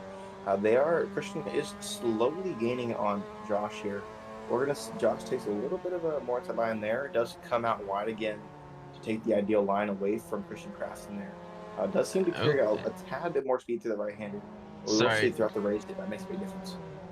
It does look like we have a familiar battle going on here. Bot Lando and Jay. Once again, Patchy trying to stick his nose in, see if he can pull off a through goes Hamilton. Christian Crafton falling back a little bit from Josh there, so we will get a chance to watch that in a moment. But Bot Lando is going to sneak through. He definitely's got the nose in here. He might not have the best exit. Ooh, as he comes close to that wall, but manages to avoid it. Patchy is debating his next move here. Grab on with him. They are entering another straight. Oh! And it seems big like contact with Jay. Break. I'm not sure if it was a lag spike or what ended up happening there. I have chalked up one or two things. We do have a very big, a very diverse grid here. So a lot of guys from around the world. So we don't have the most optimal ping for every single driver on grid. But that could have very well been up to ping or netcode. But it also could have been a late break from Jay. I might have seen brake lights, but I can't be too sure. Yeah. Quite yet. That is the one thing I did not catch myself. Christian Crafton, though, speaking of catch, did manage to get in front of Josh Fulton. I think Josh ended up having a spin, a little tap with the wall. Finds himself falling back into P14 now. Looking to get on the chase with Brett, a buddy of his, so I'm sure he won't mind the company. Let's take a look back at Jay, though. Jay's got a big way to climb. I know everybody's curious to see how far it is. So he's got 35 minutes remaining, 32-degree track temps, and 12-kilometer-an-hour winds. That'll help him out a little bit, keeping those tires warm as he pushes through. He's got a big gap to make up to the men in front, but with his pace, he can definitely get there. He's just got to power through. He might be stuck trying to make a one-stop work here. I'm not sure. Or an early pit one so that he doesn't make this lap a complete waste for himself here. He definitely could attempt the undercut here and repair some of that damage he has on his front end from what I'm seeing. But I will say he does seem like he's being stuck behind some slower traffic here, which could definitely hinder his lap times throughout the race. So he needs to make his way through traffic as fast as possible and get himself into those that top 10, or he already is top 10, but into those top 5 again that he seems most comfortable. Absolutely. Now he does have a chance here again, with that pit, because of how long it is, it could actually put him in that gap between P14 and 15. It's about 16 seconds there, so that would be a nice, comfortable place to sit. He might have to push a little bit harder, though, to make sure that he's got the space to do that, because that'd be a lot of nice open air to work your way back up with. Speaking of working your way back up, I do see Wibba trying to make a move on Sebastian Beaulieu. Nick Cruz and Go Ryan also fighting it out for P15 lower in the grid. Wibba being River does extra break a little cautious early, here. but it does give him a nice run out of that corner there on Sebastian. We're going to see if that paid off for him. It I seems like it wonder has. He's right if, back on the bumper. yeah, now he might be thinking about a bump draft, or just getting as close as he can, maybe trying to pressure a move out here. We don't see too many fakes at this level of racing, but it wouldn't be the worst opportunity, given how close he's gotten on a couple of these straights, to go for a fake into turn one here. So we're seeing When now they come around. Sebastian up on the rear behind Frank Mena. Seems like he's gaining a little bit. Wibba is kind of mimicking his lines here, just staying with Sebastian, trying to just keep his times best as possible and stay within that draft to get his straights as fast as possible. That he is. Now, Jay actually has proven my strategy completely wrong. He's made his way in front of that pack there and now sits with 13 seconds of open air. So that's not a bad spot to be in. Let's take a little peek back, though, and see just what that looks like, as Christian Crafton is going to be trying to chase them down as well. I will say, I think I've seen Josh Fulton drop behind Richmond there into the P14 spot. He might have had an incident. He's now 16 seconds behind the car in front of him. So he Yeah, might have that missed the was incident there. we did miss the incident itself, but that was earlier on, when, oh, actually no, because he did end up alongside Brett, so he must have spun again. A good catch there, but a lot of race left. We'll see if he can get his sea legs back under him. Only And it Run seems Racer like has he dropped might. out so far. And very good. We're seeing Shiloh now, who is P17, who he is 41 seconds behind the car in front of him. But I will say he is making up a ton of. He is keeping his distance from the car behind him, which is I would say that's Chris C there, who it seems like he's had a very unfortunate race. I don't see him doing too much. He might have had a big incident there from the beginning of the race, but that is a one step or one place above where he qualified for Shiloh. So there's a positive race so far.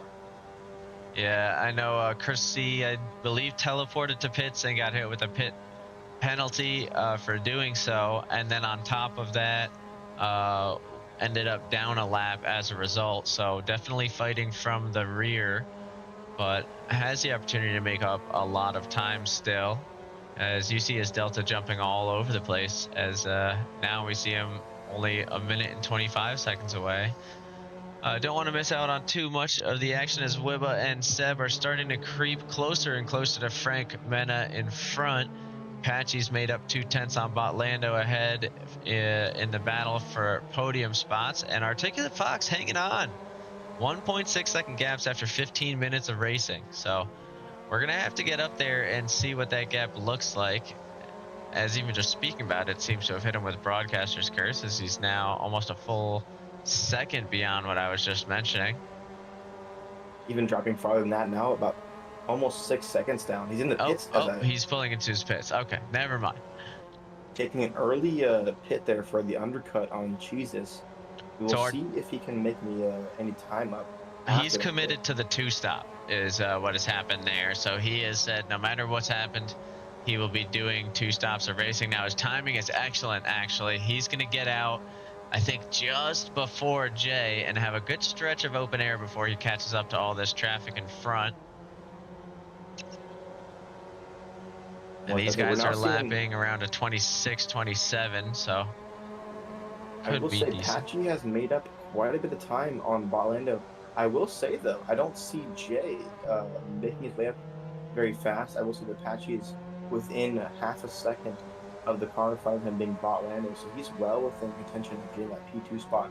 But again, it is early in this race, so we will see a lot of movement throughout the grid and the positions. Yeah, absolutely.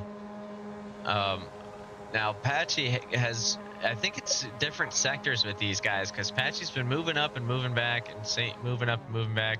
Seb Bellew actually did manage to get a pass on Frank Mena, of course, right as we turned away, it seems. When else would he? For that reason, I'm trying not to steer too far away from these guys. We'll slot in for just a little bit of an onboard action here as they head into the turn. Now, this is the defining moment here. Patchy did have the faster qualifying time by almost I think over half a second. And a lot of that time seems to come from Sector 2 in general. Most definitely. We're seeing Lando now pulling away a little bit in the middle of that chicane. We'll see what the exit looks like, as they seem pretty similar, with Patchy having a slightly better run into the exit of that quote-unquote chicane, hugging that apex a little bit more, so should give him a slightly better run. But I will say that Lando has held off the attacks from Patchy so far in this race. We will see who pits first and who goes for the undercut here on the drivers ahead, and what a strategy they use. Patchy is gaining slightly. Does break a little bit earlier. Takes a slightly wider line, pushing Lando more to the inside there. Now, Patchy and Seb Bellew are known for going for the longer strat. Patchy in the EU race today actually ended up having to pit 3 times due to a fuel miscalculation. So I think as a redemption, he'll be attempting for the 1 stop to make his average pit stops per race 2, if I had to guess. Oh, wow. Holy shit. What a bunch of speed from Lando there on that exit, huh? We do see that he decided to, we see a racer stopped on the side of the track there, but I will say that Lando did decide to brake early, but like I said earlier, it proves that the exit speed is way more important than the entrance speed in these corners, and that these guys definitely can make up a ton of time on the drivers in front of them as long as they prioritize their exit. Yeah, We're now seeing Go absolutely. Brian Now, stopped on the side of the track here. Not sure hopefully what we'll see him for. starting to get moving again. I think he's just waiting for traffic to swing by. He does need to get to pits if He very well could be out of gas too. interesting. I'm not sure what we've got going on there. We'll try and keep an eye on it. At least he's in a safe space for now. As safe as one can be. For sure, does give Shiloh another position up to P16, as he's now fighting with Nick Cruz, who is about a minute in front of him. But again, these races take a little bit longer, and consistency is key. So if Shiloh can keep his speed up, then he should be well within the contention for that P15 spot. In this fight again, not much has changed since we left them. As I say that, I see that Lando has a little bit of a slip there into that middle corner in the chicane, and slows it down a little bit. We're now seeing Patchy looking for the more optimal line here. But as I say that, they do take a very similar line in this last left-hander before the right-handers. Now, I believe Seb Bellew's had some sort of a spin as he finds himself falling back from the battle with Wibba and Frank Mena. Wibba found himself up ahead, so he will move through, although it looks like Mena's not ready to give that up without a fight. We'll see what comes of it. So he goes for a little bit of a late break opportunity. For sure. Not alongside yet, but we'll see if Wibba gives him the space here. He does, as Frank Mena's alongside now. We'll see what happens here in this next corner. We're seeing a little bit of lag here from the car in front. I'm curious to see if Wibba decides to brake early for this corner, which might throw off Frank Mena here. He doesn't decide to. Now, I'm not positive, but we did see Frank Mena spike backwards into Wibba earlier, so it could just be something between these two, or I'm not positive whose connection it would be necessarily. Patchy looks like goes for the undercut on Lando, so Lando's going to have a real strong push as well as Patchy with a big push lap here. We see a lot of racers going in now around the 25-minute mark. So 20 minutes in seems to be around when these guys are running out of fuel. Jesus catching up to Seb Bellew. Seb moves over because he does not want the smoke. We Oh, do for sure. see We're Go seeing Brian has disconnected from the race, so no longer have that hazard along the inside here. And that gives them plenty of opportunity to keep moving. The 7-Eleven car is going to go for a little bump draft here. That's going to help him, as Articulate Fox is not going to like that. He's going to want the same treatment once he gets by, as he is in a battle with that man in front. Seb has not pit yet, but again, he typically goes for the one-stop strategy. Doesn't look like he's playing too friendly with Fox. Oh, nope, he is going to let Fox take that inner lane there, as they slowly work their way up to Wibba in front. Wibba's going to have to make a decision here, and it seems to be an easy one for him. Let Jesus by. Can he let Fox by before the sector? He cannot. He's going to have to keep the pace as they start to push closer and closer.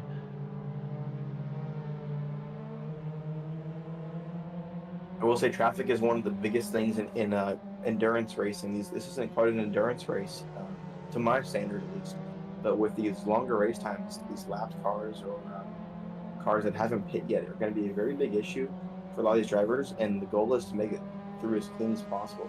Yeah, I mean, that cost Jesus a full second to Fox behind. Fox was 2 seconds away at one point. So does a good job of not necessarily using the traffic to his advantage, but just getting the luck of the draw. Lando finally pulling into pits now. So I know we got a lot of action going on, but for now, we're going to stick with Lando, as we see a ton of racers pulling back in as well. So this is around the marker time. I think anyone who was going for the one-stop attempt has just pulled in. So that's going to be Seb Bellew as predicted. Patchy went a little early, so it's going to be tight, but Lando might be able to pull it off.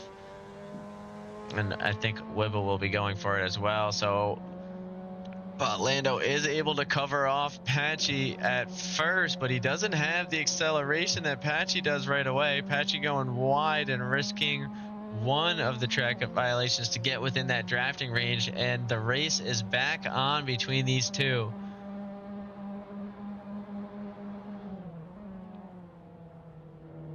So These two have been. Oops, sorry. I was just going to say, eye-opening that the battle for P3 is happening 16 seconds further down the line from Articulate Fox and Jesus at this point in the race. If those two guys there, Fox and Jesus, decide to keep their laps consistent, they will be running away with P1 and 2. But speaking of that, we're seeing Patchy now looking on the outside of Lando. We're going to see if this is going to be it. That we see Lando coming to the outside here, trying to squeeze in Patchy a little bit. Lando is a little bit sideways, which I loses was him a going lot to of time. say, Patchy does go through. those tires are cold. There's no way. He just came out of the pits. He's going to have to warm them up. Patchy is kind of at a sweet spot with his. He's going to be on the back foot for a moment. And speaking of, I think, Seb Bellew finds himself in the same spot. Most definitely. I do see that most of our racers have found themselves in the pit. Josh Fulton just leaving the pits now in P14. I will say that I'm very impressed with the performance from Shiloh, though. Our brand new racer here is in P15 when he did qualify P18. Let alone, I know we do have the two racers who did disqualify themselves from leaving, being Go Brian and Chris and Cash Wedge. But Shiloh has shown himself to be a very, very competent driver so far. I'm not sure if he's taken a pit yet, but sitting P15 is not a bad place. I think he has, only because it looks like Chris C has caught up a full minute since we last checked in. Then again, he could have some spins and misfortunes along the way, as we've seen, but I would think a pit would be a part of that. Let's take a peek here at the board. So most definitely, I'm not seeing mention of pits on my live timings right now for some reason. I'll let you handle this broadcast for about a minute or two. I gotta step out this way. Yeah, absolutely. So still sticking in with the action. We've got Seb Bellew trying to chase down Frank Mena, been getting closer and closer, but hasn't been able to make it happen. Botlando on the other hand, that's the real words. Well within striking range of the number 4 car now. Used that draft to his advantage in the first straightaway. Gonna get a long opportunity here, so Apache will have to decide how he wants to handle the move. Really considering he went for the undercut and has to save fuel, he might want to let him go by and take the drafting opportunity again. Although he has been working to get this position for quite some time, I could see a little bit of defense coming his way. He's going to give Botlando a look to the inside, and Botlando will take it. Patchy's going to have to go a little wider than he was initially looking for, but gets the acceleration out of the curve. Number 4 car going to slip through as they head towards Sector 2, where Articulate Fox finds himself only half a second away from Jesus for a moment. It doesn't look like he's going to get a whopping passing opportunity just yet, but he can still try. Botlando is going to look for a little bit of a later break to try and gain some time here. Does find a 10th. It's going to have to stick with it through the exit. And he's able to at least keep it going. The gap not too far away as he's slowly gaining time back here, trying to get back within drafting range before the final straight. Speaking of drafting range, though, Fox is definitely within one as the 2 lead cars head down the main straightaway. The 17th position, Ricky Richmond, is getting closer and closer to them, so he will be a bit of lap traffic at some point, depending on where he falls in relation to pit strategies, I guess. Articulate Fox keeps pulling in at the end of all these long turns, but just can't find his nose through yet.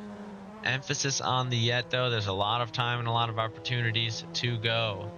You can see the back half of the grid really starting to separate as nobody's finding their chance. Seb Bellew, on the other hand, might get a move right here on Frank Mena, but so is Articulate Fox. Going to get this chance finally on Jesus, and he'll look for it. Finds himself onto the curve. These guys are both going to top out at some point. And it looks like they'll switch back. Fox wants the outside, so Jesus will pull alongside to the inside safely.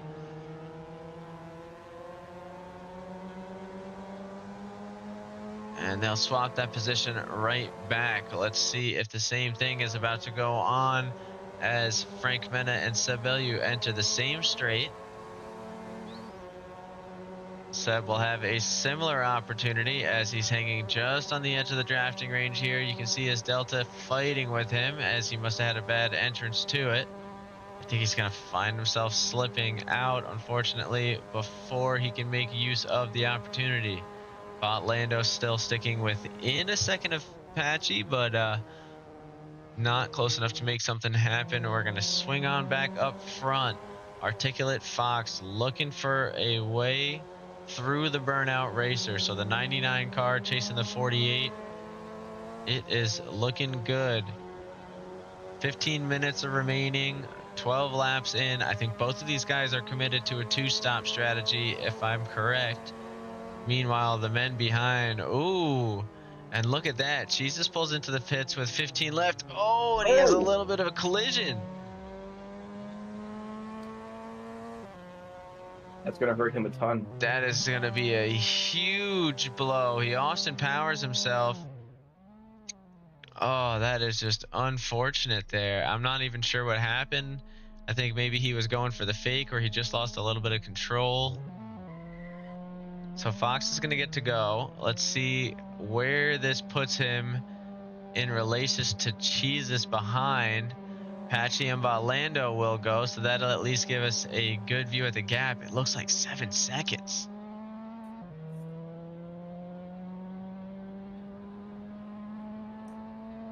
We're definitely going to see here now if the 2-pit strategy is worth it here, as Articulate Fox comes out of the pits in P3. Jesus looks like he's P4 currently, just in front of Frank Mena by about 10 seconds.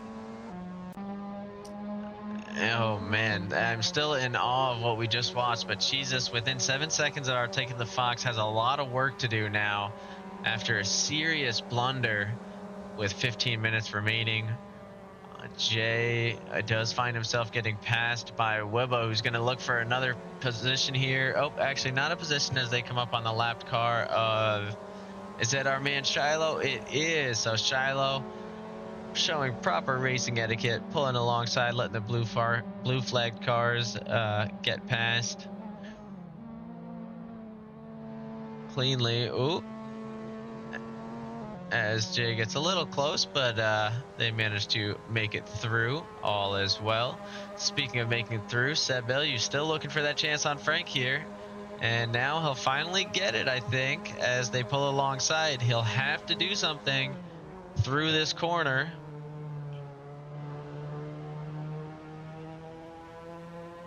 That pushes Sebastian a little bit wide there, but it also gives him the run into the next corner as Frank Mena comes here to close the gap. We're going to do him just slotting in behind, but this sector right here is incredibly fast into this chicane in the next couple corners. Yeah, this is going to be the big tell as to whether or not Seb's speed is coming from the draft. Can he build up his gap here? Frank with an aggressive line through the first couple turns. It'll all come down to the exit here, though. And he's managing to hang on pretty well.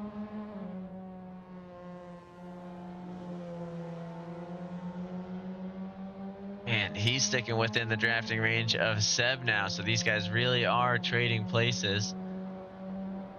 Taking a look at the board, Jesus is... So he did lose 7 seconds, it seems, to Fox on that previous lap because of the blunder. I'm trying to take a look at their most recent lap times. Looks like Jesus only half a second up. So still got a decent amount of work to do and not a lot of time to do it. Let's take a look around the grid. It had been a little while since we showed some love. Cash Wedge and Go Brian have unfortunately disqualified themselves from the race. Ricky Richmond is still powering along out there in the number 58 car. Finds himself in a little bit of no man's land, 4 laps away from the man in front. I think he had some troubles with the pit strategies, but cruising through with only 11 minutes to go.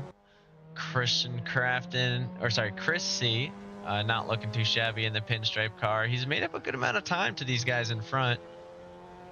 And where is Christian Craft in the number 9 car? Not too far away. Yeah, well, it's about a minute up the road from him, so he's not too far away from his buddy. An accident or two, I could certainly see him making something happen. We've then got Shiloh over here, the new realist of the rookies. His first week with us in the number 2, representing Scent. He's looking pretty good here, though, as he carries a little bit of speed and green Delta, which we always like to see this late in the game. And looks like we have a little pit by Elvis there, so that's going to give Josh the chance to go by, as long as he's not looking for one more pit opportunity. And we'll swing on up to Seb Bellew, who found himself passed by Frank Mena once more. These two guys cannot decide where they want to finish, huh? Not at all. We did see Frank get a little bit squirrely there on the exit of that second corner there. Will that be enough, though, for Sebastian to gain enough speed to get by? I don't think so. We will see they're taking very similar lines in this last this exit of this corner towards the end of Sector 3.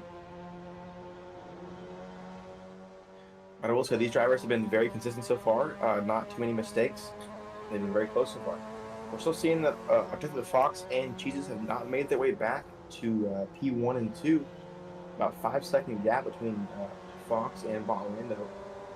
I think that Patchy, again, like we said, is taking the 2-pit strategy. He's going to try and get as much time as he possibly can away from the drivers in front of him, just so he can get that second pit off. You never know, he might have decided to stack his fuel super heavy and attempt that single pit stop strategy with the undercut. It's going to be very, very tight. I'm sure he learned a lot from his first race earlier in the day. That is his one advantage over the remainder of the grid here, but I don't know. I'm not familiar enough with the fuel usage, but just based on what we saw earlier, it's going to be tough for these guys to pull it off. But pull it off, they'll try. I'm seeing now that Ricky Richmond has disconnected and is DQ'd. That's quite unfortunate there. So that is going to put Chris C at the back of our pack now, 30 seconds away from the man in front and still pushing to grab him. Again, a lot of time left, still a chance he could do it, but just kind of hoping at this point for an incident on the man in front's part.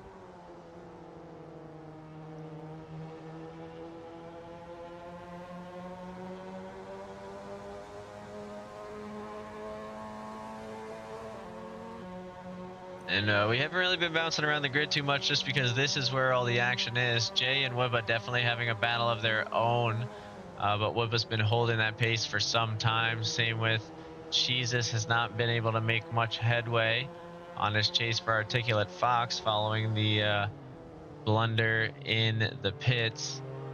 And Bot Lando has not been able to make too much space on Patchy up ahead as well. So definitely going to be tough for these guys. Oh, for sure. I will say that Articulate Fox has made a little bit of time up on Botlando in front of him. We're gonna see if that works out for him. I know he did the two pit strategy, which is very quick. Those pit stops were very fast compared to the one stop method. We will say that I'm seeing now Jay attempting to overtake Wibba here. He's within a couple seconds here. Just gonna say, and by the judging it, it looks like he went for a late break opportunity into the notorious hills of Sector 2. So it didn't pay off for him just yet. Actually put him a little bit closer into the jaws of Christian Crafton behind. Not a name I thought I would see creeping up on I Am a J, but pushing hard he is. And he is moving with some speed. Most definitely. We do also see that that Josh Fulton has made a position on Elvis there in the ETD 810 into P13, about 12 seconds off of Nick Cruz in the car in front of P12. But now we're seeing the dive inside by or not the dive, but the pass by the Emirates car there by Christian Crafton. It seems like Jay just kind of gave him that position, but it could be because he's trying to save fuel. We're not sure yet. Not 100% positive. He might not be 100% down on his throttle at this stage in the game. Actually, looking at it, it looks like he is holding off a little bit. So he's fuel saving. Jay is 100% concerned about fuel. You can see just at the bottom of your screen there, he is not going pedal to the metal anywhere. He is not letting that spike out. So that's given Christian and Wibba the chance to make a few late positions here. Christian, though, is looking for one more. He does not seem to be concerned about fuel at all. I'm not sure if Wibba is in the process of fuel saving or not. But Christian's moving through these guys pretty easily. Definitely has a higher top speed currently. I'm not sure if it's because of fuel or what the issue is, but the rest of the guys are not pushing near as hard as he is into these corners. Saying that though, he does go a tad bit wide in that right-hander, giving Wibba the door to gain that position back. Oh, and we see Patchy going to the pits. So with 5 minutes remaining, Patchy is going to pit. We'll see where that has him come out. Now the question is, will Botlando have to as well? He's put kind of all his eggs in this two-stop basket now at this point. We are going to have to keep an eye on Botlando and see what it seems like he's going to do. Maybe that's why he's been falling away from Patchy, because he decided to conserve for the one-stop attempt. we'll definitely have to see as the race gets closer to the end. We have 4 minutes and 34 seconds left in this race. So That anybody who would, pits from yeah. here on out, it must have been a fuel miscalculation. You would imagine.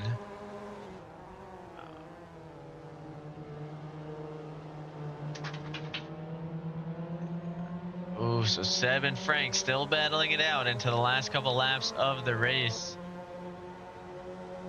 Kristen Crafton does go in for a pit, so that is going to be that speed difference. He was at the very, very end of his fuel tank, so that kind of makes a little bit of sense there as well. But Frank Mena looking to get the spot back. These guys going side by side once more. And Seb, with the later braking opportunity, will be able to take use of both curves. But Frank used it as the opportunity for the switchback. Chris Crafton is exiting the pits now in P10 with a healthy cushion between him and the man behind, and only 3 minutes and 30 seconds remaining. Bot Landos coming around to one of the final few turns now. 2 seconds separating him and Articulate Fox. 5 seconds separating Fox and Jesus. So Jesus did make up some time. Oh, that is what I was Contact curious there. to see, is if we were going to get some contact in the final minutes here.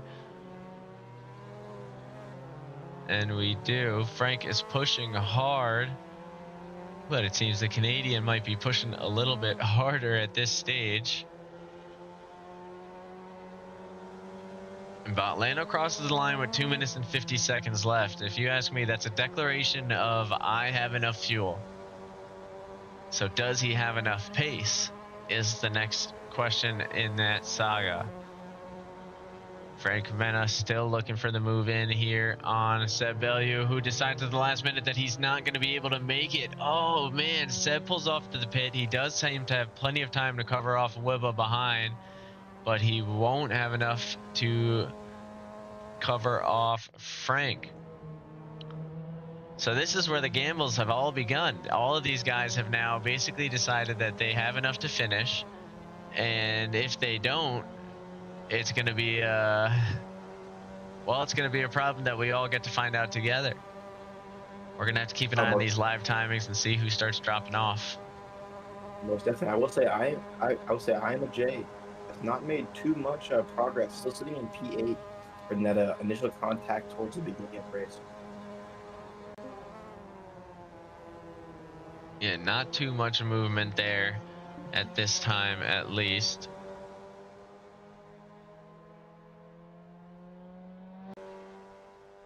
We do see Fox looking to make a move on Botlando here within 0.4 of a second here.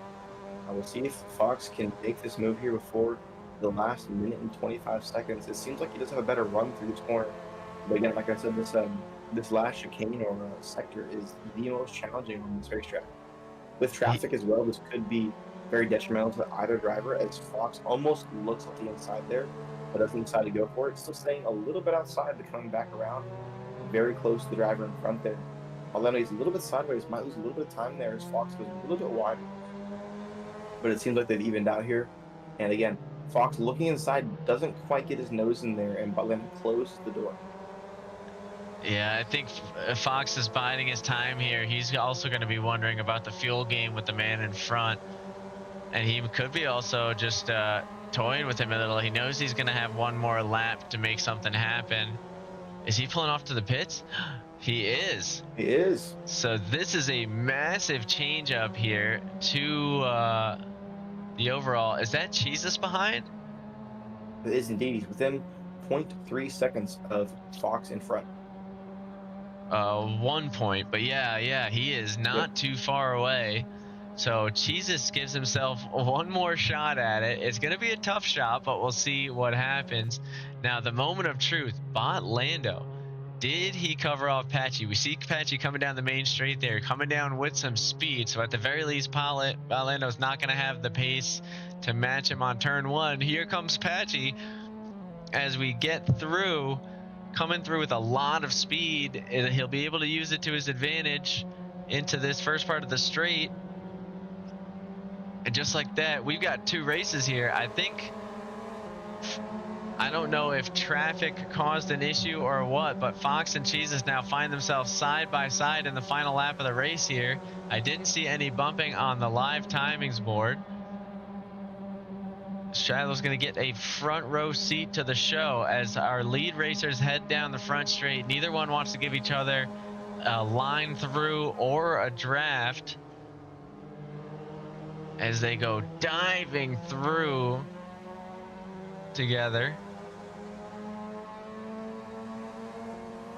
We see Patchy just shy of Botlando there within 0.3, so he's in the drafting range. He's close enough to make his own moves there, only a few seconds behind us. But as we gear up for Sector 2, this is the big moment. The dangerous hills of Argentina. Who is going to come out on top?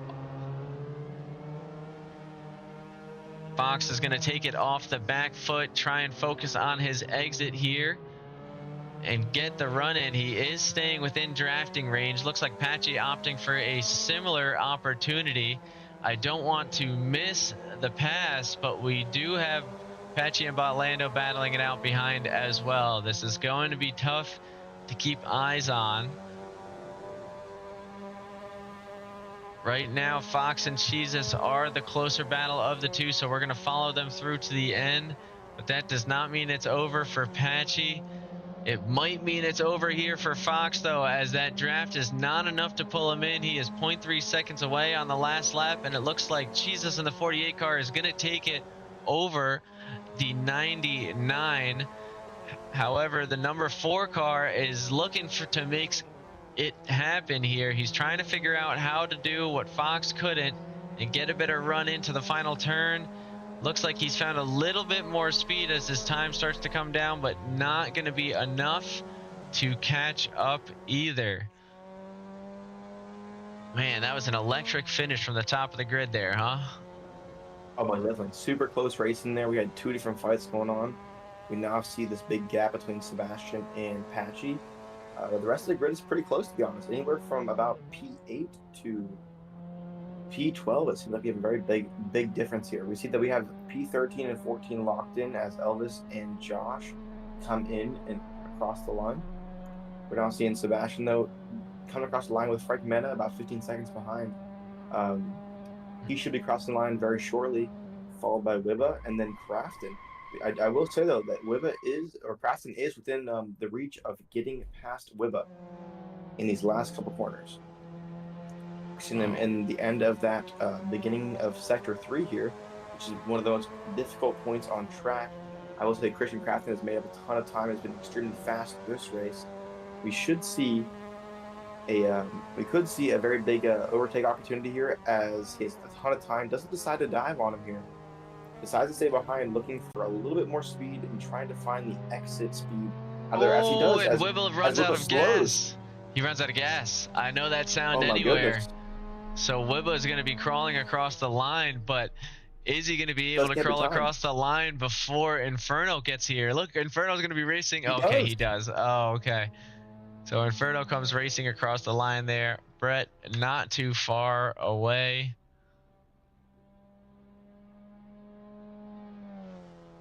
That was crazy. Now, let's circle back to the other. It looks like we have another one rolling across the line here. That will be Jay. So that does explain his fuel conservation, but he makes it, giving Chris C the chance to unlap himself momentarily. As we have Nick Cruz racing down to finish us off strong. And we see Shiloh is not within DNF territory. He has made sure that he is not going to DNF here. Still a minute down, but we will see him coming through the line here shortly. Yes, sir. It looks like he is only partial way through. He has just finished up with the hills, so we'll be seeing him in just a minute. See if we can't just grab on, show him a little bit of love. As our final racer to cross the line today.